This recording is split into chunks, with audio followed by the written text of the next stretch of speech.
எல்லோருக்கும் வணக்கம். இப்போ வந்து குழந்தை பிறந்தா என்ன பண்ணுறாங்க, குழந்தைக்கு மட்டும் 4 செட்டு 5 செட்டு ட்ரெஸ் வாங்கிட்டு வந்து கொடுத்துட்றாங்க. ஆனால் அப்போ பார்த்தீங்கன்னா, நான் வந்து பழைய காலத்தை பற்றியே நிறைய வீடியோவில் பேசுவேன்னு நினைக்கிறேன். ஏன்னா நம்ம அனுபவத்தை வந்து நம்ம பகிர்ந்துக்கிட்டா தான் என் வயசில் இருக்கிறவங்களுக்கு இப்போ இருக்கிறவங்களுக்கு தெரியும்.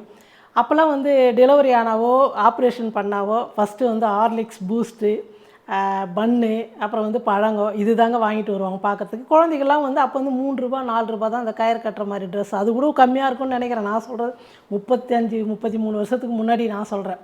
அந்த மாதிரி வாங்கிட்டு வருவாங்க. ஆனால் நம்ம உடம்பு வந்து நல்லா சீக்கிரமாக ரெடி ஆகிடும். ஏன்னா பூஸ்ட்டு, ஹார்லிக்ஸ் இந்த மாதிரிலாம் வாங்கிட்டு வந்து கொடுக்கும்போது பழங்கள்லாம் நல்லா சாப்பிட்டு நம்ம தான் குழந்தையோட நாம் அதிகமாக சாப்பிட்டா தான் நல்லா சத்தானது, குழந்தைக்கு வந்து பால் வரும். அப்படி தான் அப்போல்லாம் செய்வாங்க. இப்போ என்ன பண்ணுறாங்க, இப்போ நம்ம குட்டி பையனுக்கு 100 செட்டுக்கு மேலே ட்ரெஸ்ஸுங்க வாங்கிட்டு வந்தாங்களே தவிர காசுன்னு கொடுத்தாங்க எல்லாம் பண்ணால். ஆனால் ஒருத்தர் கூட வந்து இந்த மாதிரி ஐட்டம் வாங்கிட்டு வரவே இல்லை. பிரியா வந்து ஒரு வீடியோவில் அவங்க வீடியோவில் சொல்லிச்சான், இந்த மாதிரி ட்ரெஸ்ஸே வாங்கிட்டு வந்து கொடுக்குறாங்க, இந்த மாதிரி ஏதாவது வாங்கிட்டு வந்து கொடுத்தா நமக்கு யூஸ்ஃபுல்லாக இருக்குன்னு சொல்லிட்டு சும்மா அவங்க ஹஸ்பண்ட் போய் பேசிக்கினே வீடியோவில் போட்டுக்கிறாங்க. அதை பார்த்துட்டு நம்ம சொந்தக்காரங்க, நம்ம தங்கச்சி இவங்க இந்த மாதிரி சொந்தமாக இருக்கிறவங்களாம் வந்து சரி யூஸ்ஃபுல்லாக இருக்கும், ட்ரெஸ்ஸு நிறைய பேர் வாங்கிட்டு வந்துட்டாங்களே அப்படின்னு சொல்லிட்டு, இது குழந்தைக்கு வந்து இது என்னன்னு சொல்லுவாங்கடா, டயப்பர். டயப்பரா? இது ஒரு பண்டலு. இது நமக்கு முக்கியமாக நம்ம வந்து குழந்தைக்கு ரொம்ப தேவைப்படுது. இதை வாங்கிட்டு வந்தாங்க, ரொம்ப சந்தோஷம். அப்புறம் இது வந்து ஆய் போச்சுன்னா துடைக்கிறதுக்கு நம்ம துணியில் போட்டு துடைப்போம். அது வந்து இப்போ சில்லுன்னு இருக்குதா, அப்படியே ஒத்தி எடுத்துட்டால் குழந்தைக்கும் கொஞ்சம் எரிச்சல் இருக்காது, நல்லா இருக்குன்றதுனால இந்த மாதிரி ஒன்று வாங்கிட்டு வந்தாங்க. இதே மாதிரி எல்லோரும் வாங்கிட்டு வந்து கொடுத்தா நல்லா தானே இருக்கும். அப்புறம் வந்து இது வந்து எங்கள் வீட்டுக்காரோட அக்கா, அவங்க வந்து ஹார்லிக்ஸ் வாங்கி வந்து கொடுத்தாங்க. ஃபஸ்ட்டு அவங்க தான் வாங்கி. என்ன ஒரு ஹைலைட்னா பிரியாவுக்கு ஹார்லிக்ஸ் பிடிக்காது. இதை நான் தாங்க குடிச்சிட்ருக்கேன். ஏன்னா நானும் குழந்தைக்காக கண்ணு முழிக்கிறேன்ல, வேலை செய்யறல, அதனால் நம்ம கொஞ்சம் எனர்ஜி எடுத்துக்கலாம்னு சொல்லிட்டு. பிரியாவுக்கு பிடிக்காது ஹார்லிக்ஸ், அதனால் வந்து நான் தான் குடிச்சுங்கிறேன், அதுவும் சொல்லிடுறேன். அப்புறம் பூஸ்ட் வாங்கிட்டு வந்தாங்க தங்கச்சி. அங்கே வந்து கேன்டீனில் அம்மா அது கார்டு இருக்கிறதுனால கம்மியாக இருக்குன்றதுனால நிறைய சோப்பு, ஆயில் ஐட்டுங்க அந்த மாதிரிலாம் நிறையா வாங்கிட்டு வந்தாங்க. அதில் வந்து பூஸ்ட்டும் வந்து 3 பாக்கெட். ஆனால் பிரியாவுக்கு வந்து பூஸ்ட் ரொம்ப பிடிக்கும். அப்போத்துலேருந்தே சின்ன வயசுலேருந்தே வந்து பாலில் போட்டு கொடுத்தாலும் அவ்வளோ குடிக்காது. கிளாஸில் போட்டுக்கின்னு இந்த பாக்கெட் வந்து ஒரு வாரத்துக்கு தாங்க பிரியாவுக்கு இருக்கும். டம்ளரில் போட்டு ஸ்பூன் வச்சுன்னு சாப்பிடுவாங்க. சரி எப்படியோ சாப்பிடட்டும் அப்படின்னு சொல்லிட்டு பூஸ்ட் வந்தது. இது எதுக்காக சொல்கிறேன்னா, அந்த காலத்துலேயே வந்து அம்மாங்களை வந்து ஒரு கேர் எடுத்து பாவம் புள்ள பத்த உடம்பாச்சே, அவங்களுக்கு சத்தானத்தை வாங்கிட்டு போனோன்னு வாங்கிட்டு வருவாங்க. இப்போ இந்த காலத்தில் குழந்தைய தான் அதிகமாக வந்து முக்கியத்துவம் கொடுத்து பார்த்துக்கிறாங்க, அம்மாவை டீல் விட்டுறாங்க அப்படியே. அதுதான் உண்மை. வந்தவனே குழந்தை பார்க்கறது செய்யறது தான் பிரியா. குழந்தை வந்ததுக்கப்புறம் எல்லாரோட பார்வையும் குழந்தை மேலே தான் இருக்கும். குழந்தை மேலே அது உன்னுடைய வருத்தம், நம்மள யாரும் கண்டுக்க மாட்டேங்கிறாங்களேன்னு. அதனால் வந்து அப்போல்லாம் இந்த மாதிரி நான் எதுக்காக சொல்கிறேன்னா, அப்போ இந்த மாதிரி செஞ்சாங்க. நாங்களாம் டெலிவரி ஆகும்போது நான் அது ஒரு இதுவாக சொல்கிறேன் உங்களுக்கு. அது நம்ம காலத்தில் இப்படிலாம் வாங்கி கொடுத்தாங்க அப்படின்றதுக்காக தான் நான் சொன்னேன். ஆனால் இப்போல்லாம் வந்து இதெல்லாம் குடிக்கவே கூடாது, இது வந்து ரொம்ப இதுன்னு சொல்லிட்டு ஏதோ சொல்கிறாங்க, நமக்கு தெரியல. ஆனால் நாங்களும் வந்து கடையில் வந்து இது வரைக்கும் அந்த அளவுக்கு வாங்கினதே கிடையாது. எப்போ ஒரு முறை கேன்டீனில் போனால் மட்டும் 1-2 வாங்கிட்டு வருவோம். மற்றபடியெல்லாம் இங்கே காசு கொடுத்து வாங்கிடலாம் இது வரைக்கும் நாங்கள் குடிச்சது கிடையாது.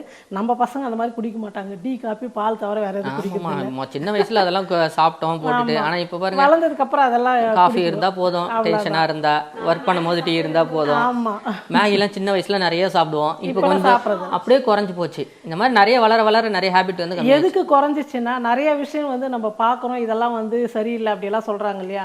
நான் வந்து என்னுடைய அனுபவத்தில் சொல்கிறேங்க, நான் பானிபூரியெலாம் நல்லா விரும்பி சாப்பிடுவேன். பெங்களூர்லாம் போனால் ஒரே ஒரு பானிபூரி ரொம்ப சாப்பிடுங்க. ஆனால் இப்போ ஒரு 1.5 வருஷம் ஒரு வைரல் வீடியோ ஒன்று வந்துச்சு, காலில் போட்டு வடக்கு நண்பர்கள் எல்லாம் போட்டு அது ஒரு மாதிரி மெதிச்சு செஞ்சு ஏதோ பண்ணுறாங்க. அதை பானிபூரியை ஒரு ஷார்ட்ஸ் ஒன்று பார்த்துட்டேன், ஏதோ ஒன்று பார்த்துட்டேன், நான் வீடியோவில் தான் பார்த்தேன். அன்னையிலேருந்து இன்னைக்கு வரைக்கும் எங்கப்பா இவங்க எல்லாம் கம்பல் பண்ணுவாங்க, கையெழுத்து கும்பிட்டு எனக்கு வேணாம் அந்த பானிபூரின்றது மறந்துட்டேன். 2 வருஷம் ஆச்சுங்க நான் சாப்பிட்டு. அந்த மாதிரி நமக்கு பிடிச்சாதான் இதெல்லாம் சொல்லிட்டேன். இல்லைம்மா அது எங்கேயாவது பண்ணுவாங்கன்னு, இல்லை வேணாம் அப்படின்ட்டாங்க. அதனால நான் சாப்பிட்றதே இல்லை அந்த மாதிரி தான் நான். இப்போ வந்து மெயின் கண்டென்ட்டுக்கு வரலாம். ஆமாம், நம்ம வந்து குழந்தைக்கு வந்து தீட்டு எடுத்து இல்லையா, அன்றைக்கி வந்து யார் என்னென்ன வாங்கிட்டு வந்தாங்க அப்படின்னு தான் பார்க்க போகிறோம். ஃபஸ்ட்டு வந்து இங்கேருந்து ஆரம்பிச்சிடும். நம்ம பானு அவங்க வந்து கொலுசு வாங்கிட்டு வந்தாங்க. அவங்க வந்து முன்னாடியே வாங்கிட்டாங்க, ஒரு 10-20 நாளுக்கு முன்னே வந்து வாங்கி வச்சுட்டாங்க. முத்து நல்லா சவுண்டாக இருக்கணும், குழந்தை நடந்தால் சத்தம் வரணும் அப்படின்றதுனால அது அவங்க வாங்கினாங்க. இது வந்து அண்ணா கயிறை நான் வாங்கினேங்க. அரணார் கொடியா அண்ணா அப்போல்லாம் வந்து வெளியிலலாம் போடுவாங்க. இடையில் வந்து இப்போ கொஞ்சம் இடத்துல போடுறாங்க, ஆனால் இப்போ சில பேர் வந்து போடுறதும் இல்லை. இது வந்து நான் என்னுடைய பழைய கொலுசு ஒன்று இருந்ததுங்களா, அப்புறம் என்னுடைய பையன் வந்து ஒரு மெலிசாக ஒரு வெள்ளி செயின் ஒன்று போட்டிருந்தான். அது ரெண்டையுமே கொடுத்துட்டு எப்படியும் நம்ம ஒரு 10,000 ரூபாய் எக்ஸ்ட்ரா போடுவோம் அப்படின்ற ஒரு இதோடு தான் போனேன் நான் கடைக்குள்ள. ஆனால் 1800 ஒரு பில்லு போட்டு எங்கள் பையன் எடுத்துகிட்டு வந்தான் பழசு கொடுத்துட்டு. என்னடா கொலுசும் செயினும் ஒரே ஒரு 1800 அப்படின்னு பக்குன்னு ஆயிடுச்சு, நம்ம வேணால் கொடுக்க வேணாம் அப்படின்னு ஒரு மனசில் வைக்கும்போது இன்னொரு சீட்டு கொடுத்தான். அந்த கொலுசு விலை பார்த்தீங்கன்னா அன்றைக்கி நான் வாங்குறது 3000 3200 தான் அந்த கொலுசு. இன்றைக்கி 13,300 போச்சு பழைய கொலுசு, ஒரு 1800 அந்த செயின். நம்ம வைக்கிற அன்னைக்கு வந்து 275 ரூபா. ஆனால் இன்றைக்கி ரேட் எவ்வளோ தெரியுங்களா? 255 ரூபா. ஒரு 5 நாளில் 5 நாளில் 20 ரூபா ஒரு கிராம் மேலே கம்மி ஆயிடுச்சுங்க. எங்களுக்கு ஒரு 1000 ரூபாய் லாஸ் ஆகிடுச்சு 5 நாளில். ஆனால் இது போடவே மாட்டாங்க, வாங்கி சும்மா தான் வச்சுருக்கோம். சார் அன்றைக்கி குழந்தைக்கு எல்லாரும் போடும்போது நம்மளும் வந்து பாட்டி தாத்தா அந்த முறையில் செய்யணும் இல்லையா அப்படின்னு வாங்கினோம். அப்புறம் வந்து இது வந்து பிரியாவோட நாத்தனார் வாங்க, அவங்களும் இந்த மாதிரி செயின் வாங்கிட்டாங்க சின்னதாக மெல்லிஸா. அப்புறம் அழகாக ரொம்ப பிடிச்சதுங்க எனக்கு இது முருகர் காப்பு, நல்லா பட்டை போட்டு வேல் போட்டு சூப்பராக நல்லா இருந்தது. அது வந்து அவங்களுடைய நாத்தனார் வாங்கிட்டு வந்தாங்க. அப்புறம் இது நம்ம சம்மந்தி வீட்டில் வந்து மோந்திரம் வாங்கிட்டு வந்தாங்க. அவங்க வந்து மோந்திரம் வாங்கிட்டு வந்தாங்க, குட்டி பையனுக்கு குட்டியாக மோந்திரம். ஆனால் இந்த மோந்திரமே அவன் கைக்கு வந்து லூஸாக வந்துடுது, நூல் சுற்றி போட்டோம். ஆமாம், கொஞ்சம் வளர்ந்தா ஒரு 5-6 மாதம் ஆச்சுன்னா போடலாம். இது வரைக்கும் அன்றைக்கி வந்து நம்ம தீட்டு கழியிறப்போ வாங்கிட்டு வந்தாங்க. அப்புறம் வந்து பார்த்திங்கன்னா இப்போ வந்து நான் அண்ணா கயிறு எதுக்கு வாங்கினேன்னா, நாங்கள் வந்து போகும்போது தான் குழந்தை வந்து பிறந்து 5 மாதம் 9 மாதம் போகும்போது கொலுசு, பையனாக இருந்தால் தண்டை வாங்குவோம். அது வந்து பெருசாக இருக்கும் தண்டைன்னா உங்களுக்கே தெரியும், நல்லா டிசைன் வச்சு நல்லா இந்த விரலகனம் இருக்கும். தண்டை போட்டு அண்ணா கயிறு போட்டு நம்ம வசதி இருந்தால் செயின் மோந்திரம் அந்த மாதிரி போடலாம், வசதி இல்லைன்னா வெறும் அண்ணா கயிறு கொலுசு கூட போட்டு அனுப்பலாம். துணிமணி எடுத்து கொடுத்து நாங்கள் அமுச்சு விடுவோம். அதே மாதிரி துணிமணியெல்லாம் எப்படி எடுப்போன்னா, அவங்க வருவாங்க நம்ம பொண்ணை கூட்டின்னு போட்டு சம்மந்தி வீட்டில். எங்கள் முறைப்படி நான் சொல்கிறேன், எல்லார் வீட்லையும் எப்படிலாம் எனக்கு தெரியாது. அதே மாதிரி போன வீடியோவில் சொல்லியிருந்தீங்க, மாமியார் வீட்டு சைடில் தான் பிரியாவோட மாமியார் முறைப்படி தான் செய்யணும்னு சொல்லிட்டு நானும் அதுதாங்க எங்கள் வீட்டில் பண்ணுறாங்கன்றதுனால எங்கள் முறைப்படி செய்யுங்க நான் அவங்கள சொல்லவே இல்லை. நான் அவங்க முறைப்படி தான் செய்யணும் அப்படின்னு அவங்க செஞ்சுட்டாங்க. அடுத்த நாள் தான் வந்து எனக்கு பிடிச்ச மாதிரி நான் வந்து தொட்டில் கொஞ்சமாக பண்ணி ரெடி பண்ணி செஞ்சேன். நான் அது ஒரு கமெண்ட் போட்டிருந்தீங்க, நானும் அவங்க பண்ணுற மாதிரி தான் நானும் விட்டுட்டேன். நம்ம வந்து இதனால் எங்கே செஞ்சால் உங்கள் முறைப்படி செய்யணும் சண்டைலாம் வரும் அப்படின்லாம் நீங்கள் கமெண்ட்டில் போட்டிருந்தீங்க. நம்ம சண்டை போகிறதுக்கு என்ன இருக்குது, அவங்க வழக்குப்படி அவங்க செய்ய போகிறோம், அவ்வளோதான். இதில் சண்டை பிரச்சனைலாம் ஒன்றுமே இல்லை. சம்மந்தி வீட்டில் வந்து கூட்டின்னு போகிறதுக்கு வருவாங்க மருமகள். அப்போ வந்து அவங்க சம்மந்தி அவங்க ஒய்ஃப் 2 பேர் வரும்போது அவங்களுக்கு துணிமணி, நம்ம பிரியா மாப்பிள்ளைக்கு குழந்தைக்கு இவங்களுக்கெல்லாம் துணியெல்லாம் எடுத்து கொடுத்து நம்ம அனுப்போம் சீர் கொடுத்து. அப்போ நாங்களும் வந்து கூட போயிட்டு விட்டுட்டு வருவோம். நம்ம பண்ண இவ்வளோ மாதம் நம்ம வச்சிருந்தில்ல, விட்டுட்டு வரும்போது அவங்க வந்து நமக்கு எங்கள் 2 பேருக்கும் துணி வாங்கி கொடுப்பாங்க. அது எங்கள் ஊருப்படி பழக்கம். நான் சொல்கிறேன், ஒவ்வொரு ஊர்லேயும் ஒவ்வொரு பழக்க வழக்கம் ஒவ்வொரு இடத்துலையும் வந்து மாறுபடுது. அதனால் வந்து இதை செய்யணும் இதை செய்யே ஆகணும் அப்படின்றலாம் கட்டாயம் கிடையாது. எங்கள் படி என்னவோ அந்த மாதிரி அவங்க செய்யறது செஞ்சுட்டாலும் நம்ம செய்யறது நம்ம பண்ணிக்கலாம் அப்படின்னு சொல்லிட்டு தான் நான் வந்து எப்பயுமே இது பண்ணுவேன். செஞ்சே ஆகணும் எங்களை படி தான் செய்யணும் அப்படின்றதெல்லாம் ஒரு கட்டாயம் கிடையாது. ஏன்னா நான் சொல்கிறேன், அப்போ தான் நாங்கள் வந்து கொலுசு இதெல்லாம் வந்து நம்ம வசதி என்னவோ அதெல்லாம் போட்டு நாங்கள் அமுச்சு விடுவோம். ஆனால் இப்போ எல்லாரும் போடுறாங்களே, திடீர்னு இவங்கெல்லாம் எடுத்துகிட்டு வந்தாங்க தெரிஞ்சுக்கொண்டே நாம மட்டும் எப்படி போடாமல் இருக்குது அப்படின்னு சொல்லிட்டு தான் டக்குன்னு போயிட்டு இந்த அன்னார் கயிறு வாங்கிட்டு வந்தேன். அண்ணா கயிறு தான் நாங்கள் அண்ணா கயிறு. எங்கள் பசங்களெல்லாம் வெறும் கயிறு தாங்க கட்டினேன், இதெல்லாம் போடவே இல்லை. அதனால் வந்து அப்போ வாங்கிட்டு வந்தேன். சரி இப்போ புதுசாக தான் இருக்கும், குழந்தைக்கு இப்போ போட மாட்டோம். அப்புறம் வேறு நான் வந்து ரொம்ப ஆசைப்பட்டது என்னுடைய பேரனுக்கு பேரனோ பேத்தியோ யார் பிறந்தாலும் ஃபஸ்ட்டு நம்ம வீட்டில் குழந்தை தொட்டில் வாங்கி வைக்கணும் அப்படின்னு நினச்சேன். அது என்னால் வாங்க முடியாமல் போச்சு, அது கொஞ்சம் மன வருத்தம் எனக்கு. அப்புறம் வந்து எல்லாம் வாங்கினேன் நான், டம்ளர் இதெல்லாம் வெளியில் வாங்கி வச்சேன், சோறு ஊட்டின செய்யணும் எல்லாமே வாங்கி வச்சேன். ஆனால் ஃபஸ்ட்டு பால் ஊற்றும் போது இப்போ ஹாஸ்பிட்டலில் பால் ஊற்றுறோம் நாங்கள் பவுட்ரு கலந்து, அது ஸ்டீலில் வாங்கிட்டு போயிட்டோம். வெள்ளியில் வாங்கி ஊற்றணும் அப்படின்னு ஆசை எனக்கு. அதுவும் வந்து என்னால் வாங்க முடியாமல் போச்சு.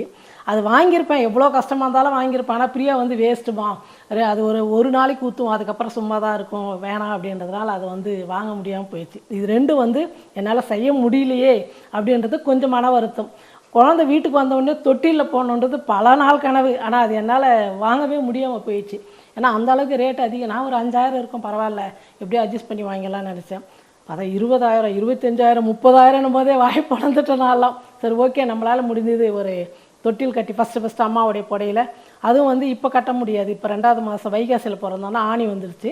3வது மாதம் ஃபஸ்ட்லேயே வந்து நம்ம ஒரு நல்ல நாள் பார்த்து தொட்டில் கட்டி குழந்தைய போட்டுருவோம். இது தாங்க இன்றைக்கி வந்து மதியம் வந்து பிரியாவுக்கு வந்து ஒரு சூப்பரான ஒரு சமையல். எல்லாரும் சொன்னாங்க பூண்டு நிறையா சேர்த்துக்கணும்னு சொல்லிட்டு. நான் வந்து பூண்டு நிறையா சேர்த்து அவரைக்காய் தொக்கு வச்சு ஒரு முட்டை வேக வச்சு ஒரு கிரேவி மாதிரி செஞ்சு மதியம் கொடுத்துட்டேன். இப்போ வந்து நைட்டுக்கு வந்து இட்லியும் ஒரு சிம்பிளான ஒரு சட்னி செஞ்சு நைட்டுக்கு டிஃபன் முடிச்சுட்டு போகிறேன். அவ்வளோதான் இன்றைக்கி வீடியோ. உங்களுக்கு வந்து இது பிடிச்சிருக்குன்னு நினைக்கிறேன். ஒவ்வொரு வீடியோலாம் பழைய நினைவுகள் சொல்கிறேன்னு சொல்லிட்டு நிறைய பேருக்கு போர் அடிச்சிருந்தா அதையும் வந்து கமெண்ட்டில் சொல்லுங்கள். இல்லைம்மா நீங்கள் சொல்கிறது நல்லா இருக்குது, ஆமாம் இதெல்லாம் உண்மை தான், அப்போல்லாம் அப்படி நடந்தது, இல்லை நடக்கலை, எங்கள் வாழ்க்கையிலையும் நடந்தது, எனக்கு தொண்டை கட்டி போச்சு அப்படின்னு இருந்தால் கமெண்ட் பண்ணுங்கள். ஏன்னா நிறைய பேர் இந்த கமெண்ட்லாம் பண்ணும்போது ரொம்ப சந்தோஷம். அதே மாதிரி நிறைய பேர் பார்த்து சொன்னீங்க, நான் உங்களுக்கு நன்றி சொல்லிட்டேன். அதுக்கப்புறம் நன்றி சொன்னதுக்கப்புறமா ஒருத்தர் வந்து கமெண்ட் பண்ணியிருந்தாங்க. அவங்க வந்து சேலத்தில் சேர்ந்தாங்க, சேலத்தில் இருக்காங்களாம். நாங்கள் வந்து பிரியாவும் குழந்தைக்காக வந்து நல்லா இருக்கணும், நல்லா டெலிவரி ஆகணும்னு 45 மெழுகுவர்த்தி வந்து சர்ச்சில் போயிட்டு ஏற்றிட்டு வந்தோம் அப்படின்னு சொல்லிட்டு சொல்லியிருந்தாங்க. அதை கேட்கும் போது அர்ச்சனை நிறைய பேர் முன்னாடியே அதெல்லாம் நீங்கள் சொல்லி நான் உங்களுக்கு நன்றி சொல்லிட்டேன். அதுக்கப்புறமா வந்து இந்த கமெண்ட் இவங்க பண்ணிருன்னு சொன்னாங்க. எனக்கு அப்படியே உடம்பே சிலுத்து போச்சுங்க. எங்கிருந்தோ யாரோ நம்ம குழந்தைக்காக, நம்ம பொண்ணுக்காக, நீங்கள் நம்ம குழந்தை நம்ம பொண்ணு நீங்களும் நினச்சதுனால தான் இந்த அளவுக்கு வேண்டுதல் வச்சு செஞ்சுருக்கீங்கன்னும் போது இந்த வீடியோ சேலத்தில் அந்த மெழுகுபத்தி ஏற்றி பண்ணவங்களுக்கும் சரி, எல்லாரும் வேண்டுதலுக்கும் நீங்கள் பார்த்தீங்கன்னா கமெண்ட் பண்ணுங்கள். எனக்கு ரொம்ப ரொம்ப சந்தோஷமாக இருக்குது. இந்த மாதிரி உறவுகளோடு நான் டெய்லி பேசுகிறதும் பார்க்குறதும் சந்திக்கும் போது எனக்கு வந்து அளவில்லாத சந்தோஷம்தான். அதனால தான் எனர்ஜியோட கொஞ்சம் வீடியோலாம் டெய்லி போடுறேன்னு நினைக்கிறேன். ஆரம்பத்துலலாம் 10 நாளைக்கு ஒன்று, 5 நாளைக்கு ஒன்று, 3 நாளைக்கு ஒன்று அப்படி தான் வீடியோ எடுப்பேன். இந்த மாதிரி நிறைய பேர் கமெண்ட் பண்ணும்போது அவங்களுக்காக நம்ம நிறைய வீடியோ போடணும், நமக்கு தெரிஞ்ச விஷயங்கள்லாம் சொல்லணும் அப்படின்னு சொல்லிட்டு ரொம்ப சந்தோஷத்தோட வீடியோ போட்டுருக்கேன். கண்டிப்பாக இந்த வீடியோ உங்களுக்கு பிடிச்சிருக்குன்னு நினைக்கிறேன். லைக் பண்ணுங்கள், ஷேர் பண்ணுங்கள், கமெண்ட் பண்ணுங்கள். எல்லோருக்கும் மறுபடியும் சொல்கிறேன் நன்றி.